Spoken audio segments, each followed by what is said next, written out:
going to learn something super useful in math: fractions. By the end of this video, you will be able to say, I know what a fraction is. Firstly, let's start with the basics and ask ourselves a question. What are fractions actually? I know many of you must be knowing this already. Fractions are parts of a whole. Yes, parts of a whole. We keep using fractions in our everyday lives. Let's see how, with the help of some examples. Here I have a delicious pizza for you. We cut it into 4 equal slices. If you eat one slice, you have eaten 1 out of 4 pieces. That's written like this: 1/4.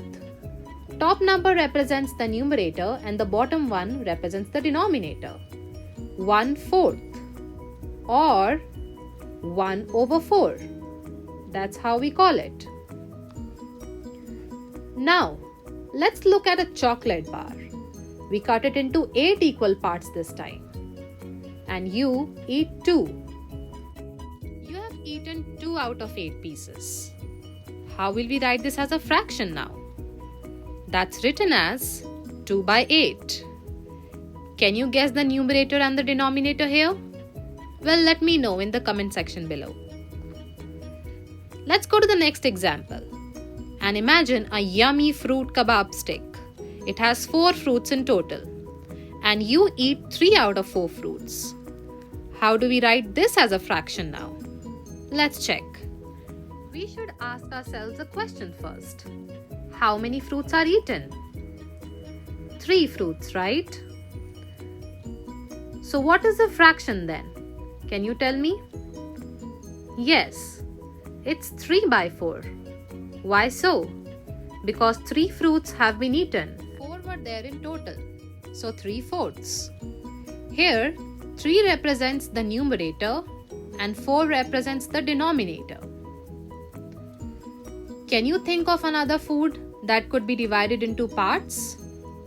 Any food. Maybe a sandwich. Comment down your ideas of dividing a sandwich. Now here's a challenge for you. Let's come back to the fruit stick again. Can you tell the fraction of the leftover fruits now? Let's see. And ask a question first. How many fruits were left? Let's check it out. Only 1 fruit, isn't it? The top grape is left. So, what will be the fraction for the same? As 1 fruit is left.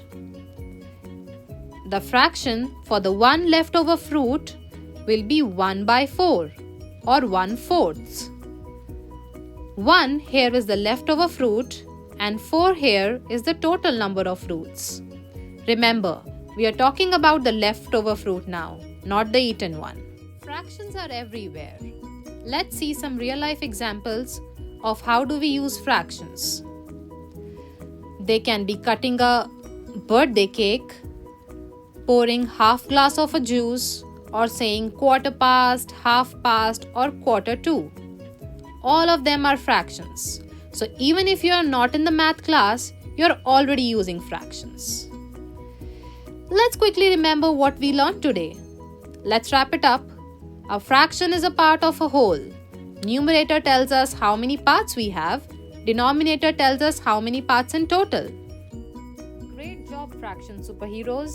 By now you're already aware what fractions are. Don't forget to join me next time for learning fractions further, along with many more new topics coming up.